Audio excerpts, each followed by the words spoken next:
Assalamualaikum warahmatullahi wabarakatuh. Alhamdulillahi rabbil alamin. Wassalatu wassalamu ala asyrafil anbiya'i wal mursalin wa ala alihi wa sahbihi rasulillahi ajma'in. Allahumma sholli ala sayyidina Muhammad wa ala alihi sayyidina Muhammad. Alhamdulillah, hadirin sobatku yang dirahmati Allah Subhanahu wa ta'ala.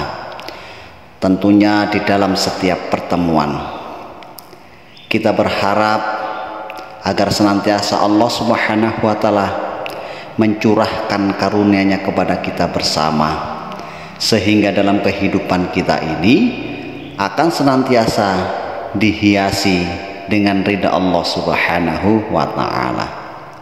Hadirin sobatku yang dirahmati Allah Subhanahu wa ta'ala, sesungguhnya Allah Subhanahu wa ta'ala telah memerintahkan kita suatu kewajiban bagi kita, perintah yang fardu kepada kita, yaitu melaksanakan sholat 5 waktu.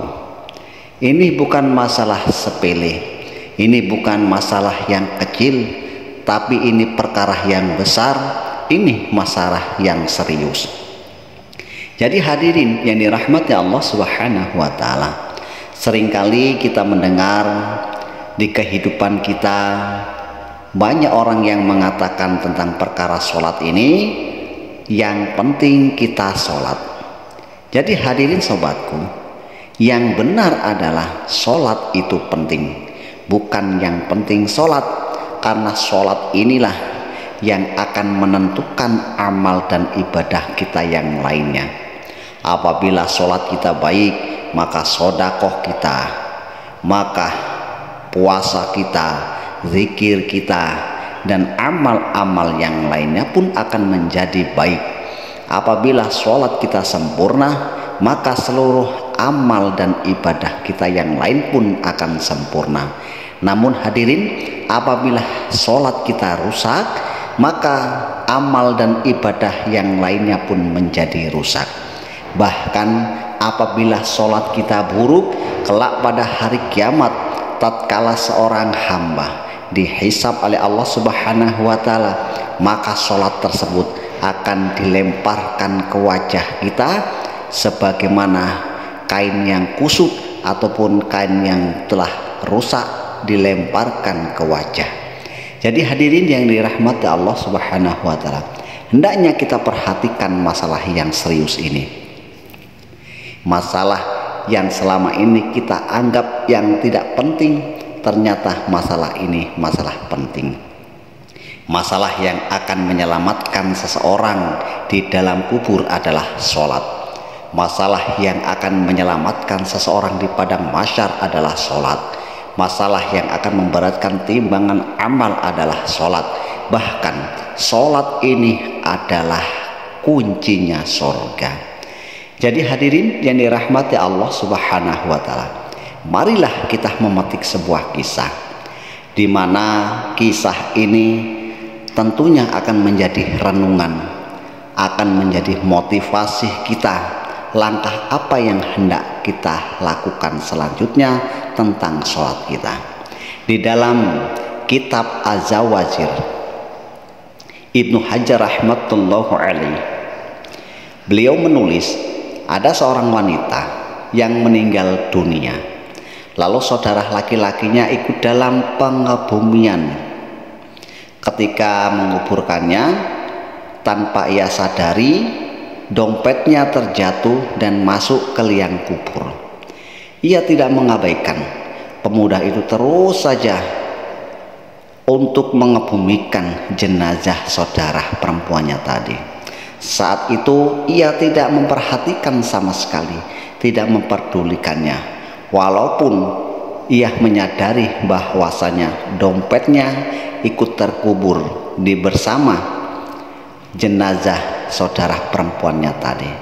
Tapi kemudian ia teringat, diam-diam ia baru menyadarinya.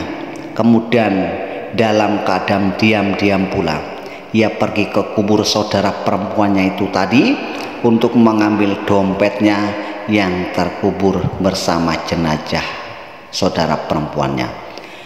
Hadirin sobatku yang dirahmati Allah Subhanahu wa taala. Nauzubillah, ironisnya baru saja kubur itu dibuka, terlihatlah kobaran api memenuhi kuburan itu. Ia sangat kaget terhadap kejadian itu. Lalu ia mengadukan kepada ibunya sambil menangis dan meminta penjelasan mengenai kejadian tersebut. Karena tatkala ia hendak mengambil dompet tersebut, maka tangannya pun terjilat oleh kobaran api yang keluar dari kubur saudara perempuannya tadi. Ia pun bertanya kepada ibu saudara perempuan yang telah dikuburkannya tadi. Ia berkata, tatkala aku ikut pengebumian saudara wanita tadi, maka tanpa aku sadari dompetku pun terjatuh dan ikutlah terkubur. Ketika hendak pulang, aku baru menyadarinya. Kemudian diam-diam aku pun membongkar kuburannya. Kemudian baru saja aku membongkarnya, maka kubur itu dipenuhi oleh bara api. Hampir-hampir saja tanganku terjilat oleh bara api tersebut. Ia berkata kembali, mengapa hal itu terjadi? Maka jawab sang ibu dengan sedih, dengan tangis, dengan pilu. Ia berkata, saudara perempuanmu selalu malas mengerjakan sholat dan selalu mengqadha sholatnya. Jadi hadirin yang dirahmati Allah Subhanahu wa taala, jangan kita sepelekan perkara yang penting ini. Allah Subhanahu wa taala telah memberikan kita dalam satu hari satu malam 24 jam. Apakah tidak ada kesempatan kita untuk meluangkan waktu melaksanakan perintah Allah Subhanahu wa taala? Apakah tidak sempat kita luangkan waktu barang 10 menit saja untuk menghadap Allah Subhanahu wa taala, dibandingkan dengan waktu yang begitu banyak, waktu yang Allah Subhanahu wa taala berikan kepada kita. Jadilah orang yang taat dengan menyisihkan waktu untuk melaksanakan perintah Allah Subhanahu wa taala. Hadirin sobatku yang dirahmati Allah Subhanahu wa taala, dengan kejadian, dengan cerita di atas tadi, kiranya kita dapat merenungkan bagaimana keadaan kita. Mungkin dalam kehidupan kita tanpa sengaja, di tengah-tengah kesibukan kita melalaikan sholat, meninggalkan sholat, bahkan mengqadha sholat. Ingatlah cerita di atas tadi, bagaimana pilunya. Itu akan terjadi terus menerus sampai hari kiamat. Belum lagi tatkala kita di padang mahsyar, berapa ribu tahun, berapa juta tahun kita berada di padang mahsyar, tidak ada lagi penolong bagi kita selain amal dan ibadah, terutama sholat kita tatkala kita berada di dunia ini. Belum lagi tatkala Allah Subhanahu wa taala menyingkap tabir dengan surga, dengan neraka yang begitu pedihnya, begitu sengsaranya, penderitaannya di dalam sana. Hanya satu jalan yang dapat menyelamatkan kita, yaitu dalam kehidupan yang singkat ini kita meluangkan waktu untuk melaksanakan perintah Allah Subhanahu wa taala, yaitu melaksanakan sholat.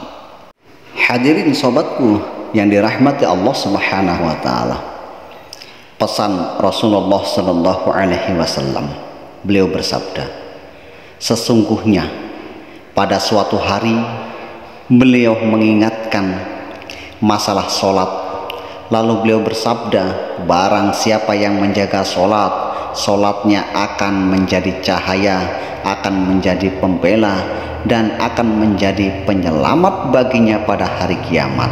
Dan barang siapa tidak menjaga sholatnya, niscaya dia tidak akan mendapatkan cahaya, tidak akan mendapatkan pembelaan, dan tidak akan mendapatkan keselamatan. Dan pada hari kiamat ia akan dikumpulkan bersama Fir'aun, Haman, dan Ubay bin Khalaf. Hadis sahih riwayat Ahmad dan Ibnu Hibban. Hadirin sobatku yang dirahmati Allah Subhanahu wa taala. Kita mengetahui, bahkan kita paham betul siapa Fir'aun, siapa Haman. Inilah orang-orang yang tidak ada jaminan surga sama sekali.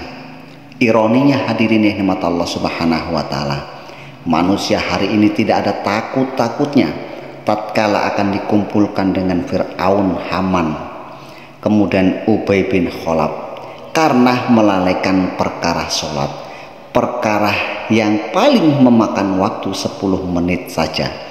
Ini akan menentukan daripada seseorang di akhirat yang kekal dan abadi untuk selama-lamanya. Hadirin sobatku yang dirahmati Allah Subhanahu wa taala, tanpa kita sadari dampak dari sholat kita, bahayanya meninggalkan sholat ini, maka Nabi Shallallahu Alaihi Wasallam mengumpamakan barang siapa yang terlepas ataupun meninggalkan satu sholat saja, maka seolah-olah ia telah kehilangan seluruh keluarganya dan seluruh hartanya. Ingatlah sabda Rasulullah Sallallahu Alaihi Wasallam, "Man fatathu sholatun faka'anama wutiro ahluhu wa maluh." Barang siapa terlepas satu sholatnya, seolah-olah ia telah kehilangan seluruh keluarga dan hartanya. Hadirin sobatku yang dirahmati Allah Subhanahu wa taala, biasanya sholat terabaikan karena sibuk dengan keluarga kita, sibuk dengan harta kita. Nabi Shallallahu Alaihi Wasallam bersabda, jika harta telah melalaikan satu sholat saja, maka kita harus bersedih sesedih-sedihnya, seolah-olah kita telah kehilangan seluruh keluarga dan harta kita. Dapat kita bayangkan, tinggallah kita sendiri di dalam rumah kita. Jadi hadirin sobatku, seberapa banyak kerugian kita jika kehilangan semua itu, sebanyak itu pula kerugian kita kehilangan keluarga dan harta kita. Sejauh itu pula hendaknya kita bersedih, merisaukan, merenungkan, serta memikirkan jika kehilangan satu sholat saja. Jika ada seseorang yang percaya berkata kepadanya, yaitu di jalan itu ada perampok, akan berbahaya. Bahkan hadirin yang dimata Allah Subhanahu wa taala, dipastikan siapapun yang akan melewati jalan itu pasti akan mendapatkan bahaya. Jangankan malam hari, siang hari saja pasti seorang tersebut tidak akan berani melewati jalan tersebut. Nah, ini hadirin, Rasulullah Shallallahu Alaihi Wasallam, panutan umat Islam, Rasulnya Allah, kekasihnya Allah, menyampaikan perkara yang besar ini, perkara yang berharga ini, nasihat yang sangat istimewa ini hendaknya benar-benar kita renungkan dan kita resapi. Jangan sampai kita terabaikan dengan perkara sholat kita. Jadi hadirin yang dirahmati Allah Subhanahu wa taala, ingatlah, tiangnya agama kita ini adalah perkara yang kita anggap sepele, perkara yang selalu kita abaikan, yaitu perkara sholat. Bahkan hadirin yang dirahmati Allah Subhanahu wa taala, tatkala seorang hamba ini ingin mendapatkan ketenangan, kenyamanan di dunia dan akhirat, akan mendapatkan kebahagiaan dan kesuksesan, adalah dengan satu jalan, yaitu melaksanakan sholat. Maka dengan demikian, sholat ini adalah perintah yang mulia, perintah yang istiqomah, perintah yang sangat diistimewakan, karena banyak riwayat yang menjelaskan syariat Islam yang lainnya, perintah-perintah yang lainnya.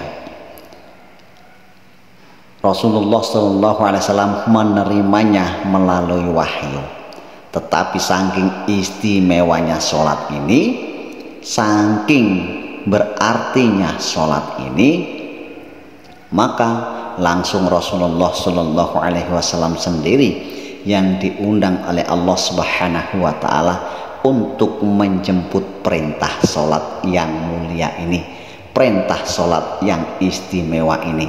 Jadi hadirin, kalaulah sholat ini adalah perkara yang mulia, perkara yang istimewa, sudah satu otomatis orang-orang yang mengerjakannya pun akan menjadi mulia dan akan menjadi istimewa.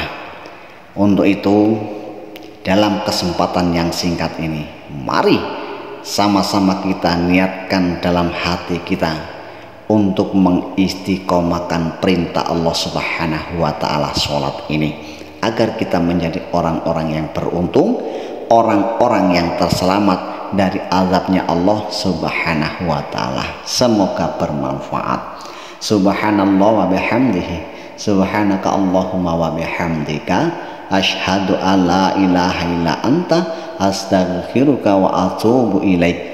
Assalamualaikum warahmatullahi wabarakatuh.